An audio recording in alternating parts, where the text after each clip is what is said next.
Welcome to my channel. Subscribe, listen and enjoy my stories every day. It started subtly, an extra coffee here, a mysterious charge there, nothing to set off alarms.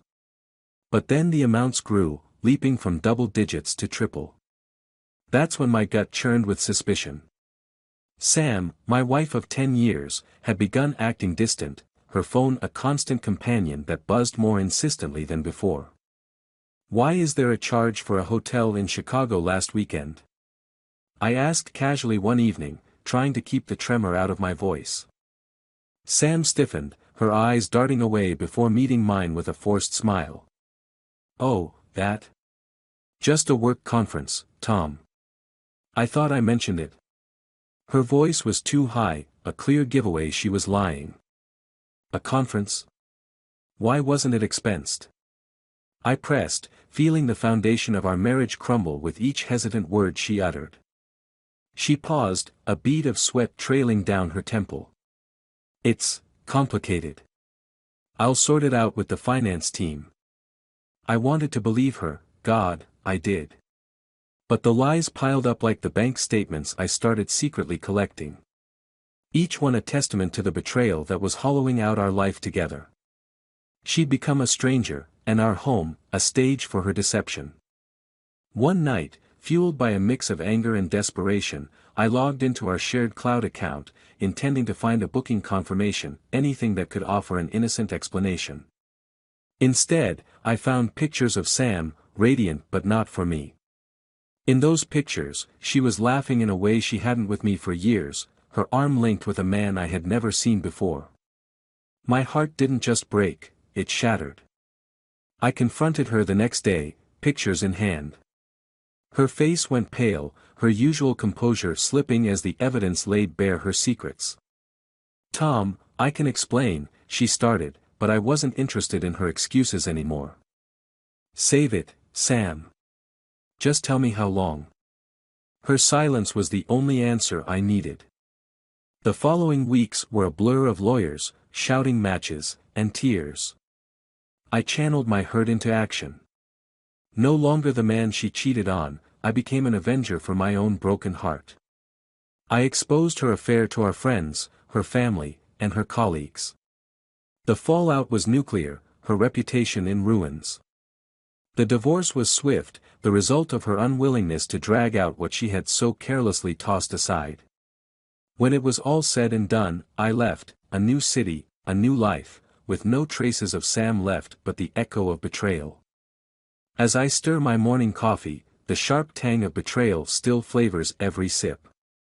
The divorce papers sit on my kitchen table, a stark reminder of the double life Sam led. But moving on isn't enough, retribution drives me now. The image of her with him ignites a fire within me, urging me to act, to balance the scales. I pick up my phone and dial. The call connects to Jake, a private investigator known for his discretion and effectiveness. I met him through a mutual friend, and he comes highly recommended. "Tom, how can I help you today?" Jake's voice is crisp over the line. "I need information, detailed and dirtier the better." "It's about my ex-wife, Sam," I explain, my voice steady despite the turmoil inside.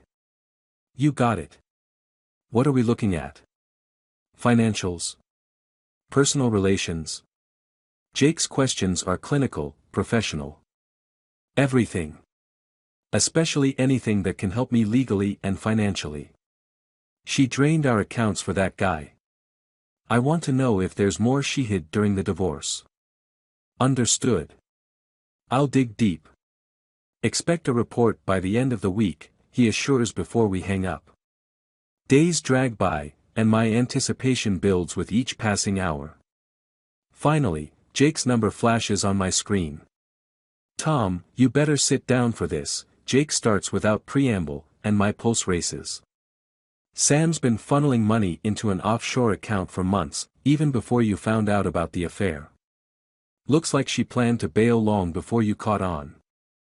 The news hits like a sledgehammer. Betrayal is one thing, premeditated financial infidelity is another. Rage mixes with a cold resolve. "What about him?" The guy she's with, I push through gritted teeth. He's no saint either. Married, with a string of affairs. Sam's just the latest. His wife? No clue. Yet. Let's change that. Get me everything you can on him. And his wife needs to know. Consider it done.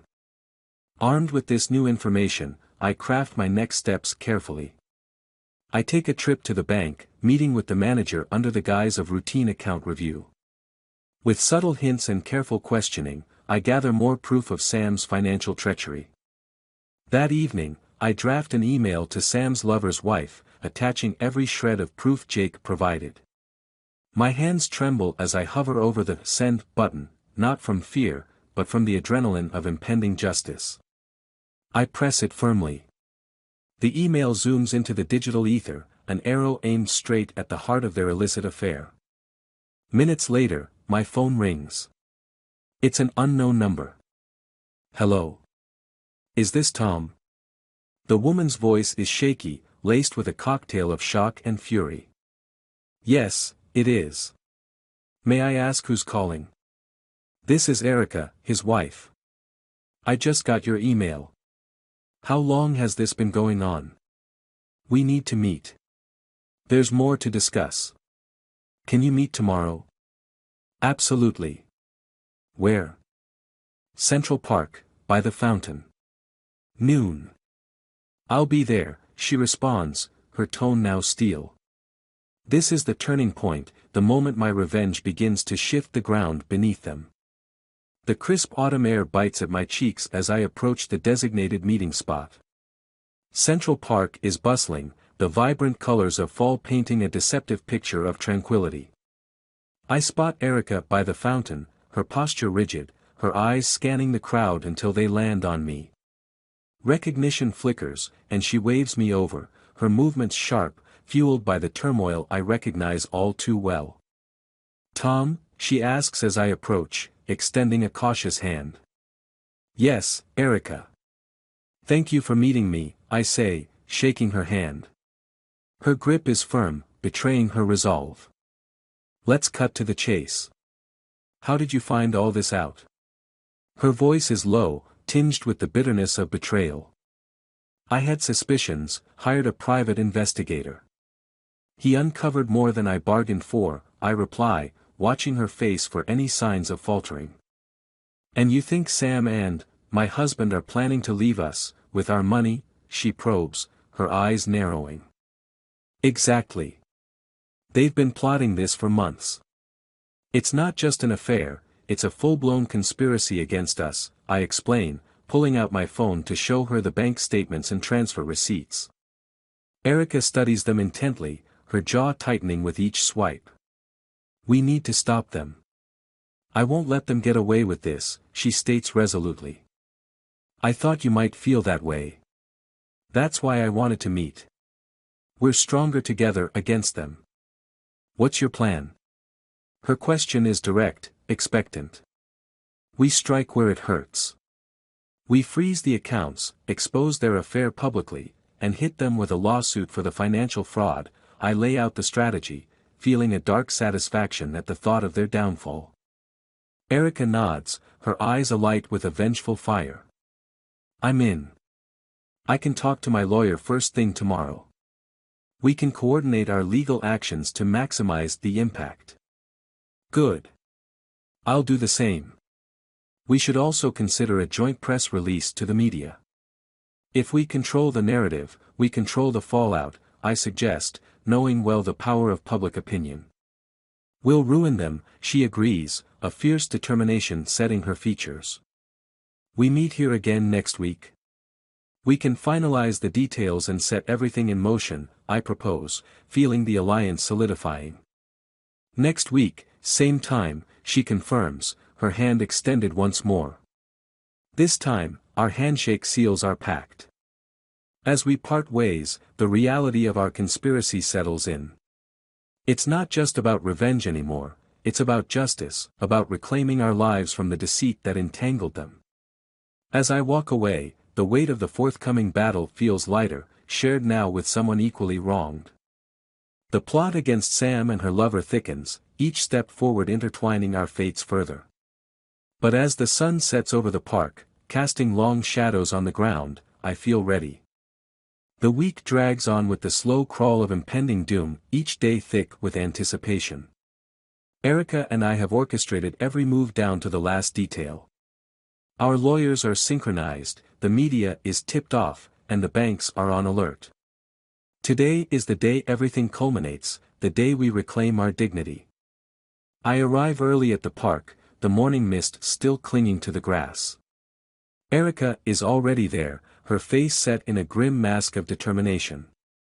She nods at me, her eyes reflecting the storm brewing within. They're both going to be here soon. I called them, told them we needed to discuss our marriages, Erica whispers, her voice laced with venom. Perfect. They think they're walking into a reconciliation talk, but they're walking into a trap, I respond, checking my phone for the time. As if on cue, Sam and her lover, Mark, approach from across the park. They are hand in hand, oblivious to the storm waiting to engulf them. As they near, confusion flickers across their faces, seeing us standing together, united in our betrayal. Tom, Erica, what's this about? Sam calls out, her voice shaky. Why don't we sit and talk? I suggest, gesturing to a nearby bench. The trap is set, and they walk straight into it. Once seated, Erica wastes no time. We know everything. The affairs, the money, your plans to leave us. Her voice is cold, hard. Sam's face drains of color, her eyes darting to Mark in panic. Mark's facade of calm crumbles, his gaze dropping to his lap. Sam, how could you? I interject, my voice dripping with controlled rage. We built a life together, and you tore it apart. And you, Mark. Planning to run away with my wife, using our money? Erica's accusation slices through the tense air. It's not like that, Sam starts, but Erica cuts her off. Save it. We've seen the proof. It's exactly like that, she snaps. The next hour is a blur of accusations and denials as Sam and Mark scramble to explain themselves. But their words fall on deaf ears. Our minds are made up, our course set. As the confrontation reaches its peak, I stand, signaling to someone behind them. A moment later, 2 police officers approach. Sam, Mark, you're under arrest for conspiracy to commit fraud, one officer announces as he reads them their rights. Their shock is palpable, their pleas for understanding pathetic. You plan to steal from us, to destroy our lives. This is justice, I say, my voice steady despite the adrenaline coursing through my veins. As they're led away, handcuffed and defeated, the media swarm around, capturing every moment.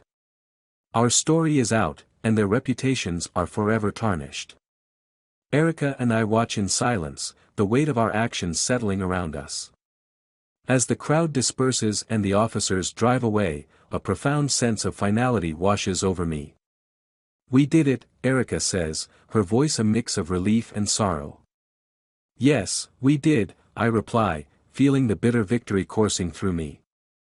We part ways then, our alliance forged in fire but not meant to last beyond the flames of our revenge. The sun breaks through the clouds as I walk away, alone but free. The deception has ended, and with it, the chapters of our intertwined lives close, leaving behind the scorched earth of betrayal and retribution.